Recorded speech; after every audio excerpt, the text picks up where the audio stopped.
دوستو آج کی ویڈیو میں ہم آپ کو بتائیں گے کہ سکندر اعظم کون تھے اور یہ اپنے والد کو قتل کر کے کیسے بادشاہ بنے۔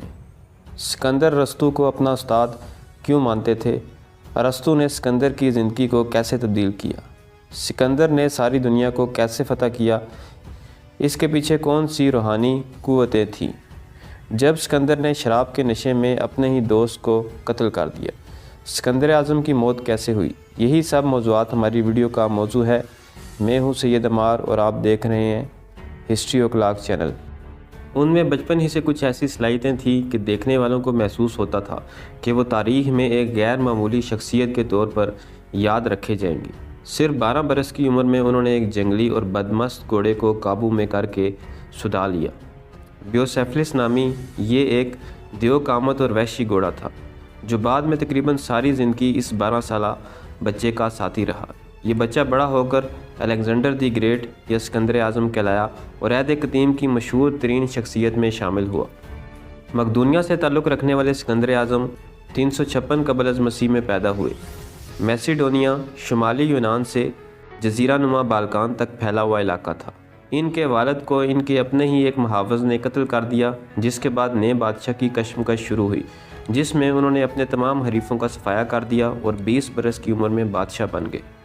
اس کے بعد سکندر اعظم 12 برس تک اقتدار میں رہے۔ انہوں نے اپنی فوجوں کے ساتھ 12,000 میل کا فاتحانہ سفر کیا۔ اس وقت کی سلطنت فارس کے بادشاہ داریوش سوم کو شکست دی اور وسطی ایشیا تک یونانی کلچر کو پھیلا دیا۔ اپنے عروج کے زمانے میں سکندر اعظم کی سلطنت مغرب میں یونان سے لے کر مشرق میں آج کے پاکستان، افغانستان، ایران، عراق اور مصر تک پھیلی ہوئی تھی۔ سکندر اعظم کا شمار تاریخ کے انتہائی متاثر کن اور ماہر رہنما اور فوجی کمانڈروں میں کیا جاتا ہے۔ سکندر اعظم سے پہلے مقدونیہ صرف ایک جغرافیائی وحدت کا نام تھا، لیکن یہ علاقہ مضبوطی سے جڑی ہوئی سلطنت نہیں تھا۔ تاہم سکندر اعظم کے والد فلپ دوم نے اس علاقے کو ایک مربوط ریاست کی شکل دی۔ سکندر اعظم کی والدہ اولمپس ان کے والد فلپ دوم کی تیسری یا چوتھی بیوی تھی اور اس لیے اہم تھی کہ انہوں نے اس خاندان میں پہلے لڑکے کو جنم دیا تھا، یعنی سکندر اعظم کی صورت میں سلطنت کو ایک جانشین سے نوازا تھا۔ سکندر اعظم کو اس زمانے کے لحاظ سے بہترین تعلیم دی گئی۔ جب وہ 13 برس کے ہوئے تو ان کے اساتذہ میں ارسطو جیسا عظیم فلسفی شامل تھا۔ سکندر اعظم نے ارسطو سے جو تعلیم حاصل کی، اس کی بنیادیں یونانی کلچر میں تھی، اسی لیے انہیں فلسفے کی تعلیم دی گئی اور تمام پڑھے لکھے یونانیوں کی طرح انہیں بھی الیاڈ اور اوڈیسی جیسی شاہکار نظموں کے خالق یونان کے قدیم شاعر ہومر پر عبور حاصل تھا۔ ہومر کی نظم الیاڈ سکندر اعظم کے لیے بہت اہم تھی۔ وہ جنگوں کے دوران اس نظم کے حصوں کو اپنے تکیے کے نیچے رکھ کر سوتے تھے۔ الیاڈ ایک طویل رزمیہ نظم ہے جس میں ٹرائی شہر اور یونانیوں کے درمیان جنگ کے آخری سال کی کہانی بیان کی گئی ہے۔ سکندر اعظم اور اس کہانی کے ہیرو ایپکلس کے درمیان ایک مضبوط ذہنی تعلق قائم ہو گیا تھا۔ اس کے علاوہ یونانی دیو مالائی کردار ہرکیولس سے بھی وہ متاثر تھے اور جنگ کے دوران یہ کردار ان کے ذہن میں ہوتے تھے۔ ارسطو کی تعلیم سے سکندر اعظم ہمیشہ متاثر رہے۔ ایک واقعہ اسی تعلیم کو ظاہر کرتا ہے۔ وہ یونان کے شہر کورنتھ میں مشہور فلسفی ڈیوجنیس سے ملنے گئے تاکہ انہیں ان کے کام پر خراج تحسین پیش کرے۔ جب سکندر اعظم وہاں پہنچے تو ڈیوجنیس وہاں بیٹھا ہوا تھا۔ سکندر اعظم نے ڈیوجنیس سے کہا کہ وہ ان کے لیے کیا کر سکتے ہیں، تو جواب میں ڈیوجنیس نے کہا، سامنے سے ہٹ جاؤ کیونکہ تمہاری وجہ سے سورج کی روشنی مجھ تک نہیں آ رہی۔ سکندر اعظم کا اس جواب کو برداشت کرنا ارسطو کی تعلیم و تربیت کا نتیجہ تھا۔ سکندر اعظم کی فوجی مہمات کا نقشہ۔ سکندر اعظم کے والد فلپ دوم کی کئی بیویاں تھیں، جن میں سے ایک کلوپترا نامی خاتون تھی جنہوں نے سکندر اعظم اور ان کی والدہ کے لیے کافی مشکلات پیدا کر دی تھی۔ دونوں ماں بیٹا کو غالباً یہ احساس تھا کہ وہ مکمل طور پر مقدونیہ کا خون نہیں ہے۔ یہ حقیقت ان کے احساس فخر کو بھی ضرب لگاتی تھی اور سیاسی طور پر بھی نقصان دہ تھی۔ تخت تک پہنچنے کی لڑائی میں یہ سکندر اعظم کی کمزوریاں تھیں۔ فلپ دوم کی نئی بیوی کلوپترا نئی ملکہ بن سکتی تھی اور ان ناراض امراء کے لیے مددگار ثابت ہو سکتی تھی جو فلپ کے بعد بادشاہ بننے کی دوڑ میں شامل ہوتے۔ اس وجہ سے کلوپترا سکندر اعظم کے بادشاہ بننے کی راہ میں ایک رکاوٹ بن سکتی تھی۔ سکندر اعظم نے 6 مہینے کے لیے خود ساختہ جلا وطنی اختیار کر لی اور ان کی والدہ بھی کچھ مہینوں کے لیے دربار سے دور ہوگی۔ کچھ عرصے بعد باپ اور بیٹے کے درمیان تلخی تو کم ہو گئی اور سکندر اعظم واپس آ گئے، لیکن تعلقات میں آنے والی سرد میری سکندر کے جانشین بننے کی راہ میں رکاوٹ بن چکی تھی۔ اس صورتحال میں ایک ایسا واقعہ پیش آیا جس نے سکندر اعظم کو تخت کی جانب گامزن کر دیا۔ یہ وہ موقع تھا جب انہوں نے شاید ایسی صورتحال کو جنم لینے سے روک دیا کہ کوئی خالص مقدونیائی ہون ان کی جانشینی کو چیلنج کرے۔ سکندر کی سوتیلی بہن یعنی کلیوپاترا کی بیٹی کی شادی میں بادشاہ فلپ دوم کو ایک محافظ نے قتل کر دیا۔ اس محافظ کو بھی فرار ہونے کی کوشش کے دوران ہلاک کر دیا گیا، اس لیے یہ معلوم نہیں ہو سکا کہ اس قتل کے محرکات کیا ہیں، لیکن خیال کیا جاتا ہے کہ اس قتل میں سکندر اور اس کی والدہ کا ہاتھ ہو سکتا ہے۔ سکندر اعظم کا ہاتھ اس قتل کے بعد رکا نہیں، انہوں نے ایک ایک کر کے ایسے تمام افراد کو قتل کر دیا جو ان کی جانشینی کے لیے خطرہ بن سکتے تھے۔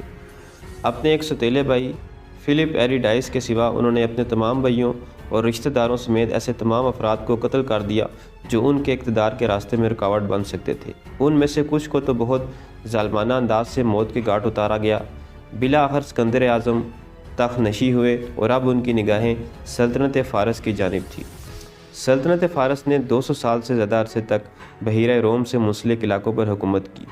یہ سلطنت تاریخ کی اصل اور ابتدائی سپر پاوروں میں سے ایک تھی، جس کی سرحدیں انڈیا سے لے کر مصر اور شمالی یونان کی سرحدوں کو چھوتی تھی، لیکن اس عظیم سلطنت کا زوال سکندر اعظم کے ہاتھوں ہوا۔ سلطنت فارس کے بادشاہ داریوش سوم کی شکست کو تاریخ کے ایک اہم موڑ کے طور پر دیکھا جاتا ہے۔ اس جنگ کے نتیجے میں زمانہ قدیم کی ایک سپر پاور زمین بوس ہوئی اور ایک نئی اور وسیع سلطنت کے ذریعے یونانی ثقافت اور تہذیب کا پھیلاؤ ہوا۔ مورخین لکھتے ہیں کہ سکندر اعظم کی ثقافت کا سہرا ان کے والد کے سر بھی جاتا ہے، جنہوں نے اپنے پیچھے ایک بہترین فوج چھوڑی جس کی قیادت بہت تجربہ کار اور وفادار جرنیلوں کے ہاتھ میں تھی۔ تاہم ایک زیرک اور ماہر دشمن کو اسی کے علاقے میں جا کر شکست دینا خود سکندر اعظم کی مہارت کا کمال تھا۔ سکندر اعظم اور فارس کی فوجوں کے درمیان لڑائی۔ مقدونیہ کے لوگ ہمیشہ سے ایک جنگی قوت نہیں تھے۔ یونان میں ایتھینز اور سپارٹا کی ریاستیں تاریخی طور پر طاقت کا سرچشمہ تھیں۔ ان ریاستوں کے رہنما مقدونیہ کے لوگوں کو وحشی یا باربیرین کہتے تھے۔ سکندر اعظم کے والد فلپ دوم نے تنہا مقدونیہ کی فوج کو ایک ایسی مؤثر فوج بنا دیا جس کا خوف اس قدیم دنیا میں دور دور تک پھیل گیا۔ فلپ نے مقدونیہ کے پورے معاشرے کو ایک پیشہ ور فوج کے ساتھ دوبارہ منظم کیا۔ اعلیٰ درجے کے پیادے، گھڑ سوار دستے، نیزے باز اور تیر انداز اس فوج کا حصہ تھے۔ فلپ کے مرنے کے بعد سکندر کو یہی فوج ورثے میں ملی۔ سکندر اعظم ہمیشہ سے ایک ذہین حکمت عملی ساز تھے۔ وہ جانتے تھے کہ یونان پر خوف اور طاقت سے حکمرانی نہیں کی جا سکتی۔ انہوں نے 1 صدی قبل سلطنت فارس کی جانب سے یونان پر حملے کے واقعے کو سیاسی طور پر استعمال کیا اور فارس پر اپنے حملے کا جواز حب الوطنی سے جوڑ کر پیش کیا۔ سکندر اعظم نے ایک پروپیگنڈا مہم کا آغاز کیا جس میں کہا گیا کہ مقدونیہ کے لوگ پورے یونان کی طرف سے فارس پر حملہ کر رہے ہیں، حالانکہ سلطنت فارس اور یونان کے درمیان 1 صدی قبل ہونے والی جنگ میں مقدونیہ شامل ہی نہیں تھا۔ سن 334 قبل از مسیح میں سکندر کی فوج سلطنت فارس میں داخل ہوئی۔ سکندر اعظم کی 50,000 کی فوج کو اس وقت کی دنیا کی سب سے بڑی اور تربیت یافتہ فوج کا سامنا تھا۔ ایک اندازے کے مطابق بادشاہ داریوش سوم کے ماتحت فوج کی تعداد 25 لاکھ تھی جو اس کی پوری سلطنت میں پھیلی ہوئی تھی۔ اس فوج کا دل سمجھے جانے والے دستے کو لافانی دستہ کہا جاتا تھا۔ یہ 10,000 فوجیوں پر مشتمل ایک ایلیٹ ریجمنٹ تھی جس کی تعداد 10,000 سے کم نہیں ہونے دی جاتی تھی۔ جنگ کے دوران اس دستے کا جب ایک سپاہی ہلاک ہوتا تو دوسرا اس کی جگہ لے لیتا اور کل تعداد پوری رہتی تھی، لیکن اس زبردست فوجی قوت کے باوجود سلطنت فارس سکندر اعظم کی انتہائی مؤثر اور ذہین حکمت عملی کے ہاتھوں شکست سے دوچار ہوئی۔ مورخین کے مطابق سلطنت فارس کی شکست کی ایک وجہ یہ بھی تھی کہ وہ پہلے ہی زوال کی شکار ہو چکی تھی اور 5ویں صدی قبل از مسیح میں یونان میں پے در پے شکستوں کے بعد سے اس کا پھیلاؤ رک چکا تھا۔ سن 324 قبل از مسیح میں سکندر اعظم فارس کے شہر سوسا پہنچے۔ وہ فارس اور مقدونیہ کے لوگوں کو متحد کر کے ایک ایسی نسل پیدا کرنا چاہتے تھے جو صرف ان کی وفادار ہو۔ سکندر نے اپنے کئی جرنیلوں اور اہلکاروں کو حکم دیا کہ وہ فارس کی شہزادیوں سے شادی کریں۔ اس موقع پر اجتماعی شادیوں کی ایک تقریب کروائی گئی۔ سکندر اعظم نے خود اپنے لیے بھی مزید 2 بیویوں کا انتخاب کیا۔ سکندر اعظم داریوش سوم کی لاش پر۔ سکندر اعظم کا اقتدار میں آنا، زبردست فتوحات حاصل کرنا اور پھر زوال، یہ سب مختصر عرصے میں ہوا۔ کئی رومی مورخین کے مطابق سکندر اعظم کبھی کبھی شراب کے نشے میں دھت ہو جاتے تھے اور ایک مرتبہ انہوں نے رات کے کھانے کے موقع پر نشے کی حالت میں اپنے قریبی دوست کو قتل کر دیا۔ شراب کے نشے میں غصے میں آ جانے کے کئی واقعات رومن مورخین نے رقم کیے ہیں، جن کی سچائی پر بھی سوال ہے۔ سکندر اعظم کی فتوحات اور شخصیت کے سیر کی وجہ سے قدیم یونانی انہیں ایک عام انسان نہیں بلکہ دیوتا سمجھنے لگے، جبکہ خود سکندر اعظم کو بھی یقین ہو گیا تھا کہ وہ دیوتا ہیں۔ سلطنت فارس پر اپنا قبضہ مکمل کرنے کے بعد ان کی فوج نے مشرق کی طرف پیش قدمی شروع کی اور انڈیا تک جا پہنچی۔ اس کے بعد سکندر اعظم نے مقدونیہ واپسی کا سفر شروع کیا، لیکن وطن واپسی ان کی قسمت میں نہ تھی۔ سن 323 قبل از مسیح میں 32 سال کی عمر میں اپنی واپسی کے سفر میں موجودہ عراق کے علاقے میں پہنچنے کے بعد اچانک ایک پراسرار بیماری ان کی موت کا سبب بن گئی۔ بعض مورخین کے خیال میں موت کی وجہ ان کے زخموں میں ہونے والا انفیکشن تھا اور بعض کے خیال میں وہ ملیریا کی وجہ سے ہلاک ہوئے۔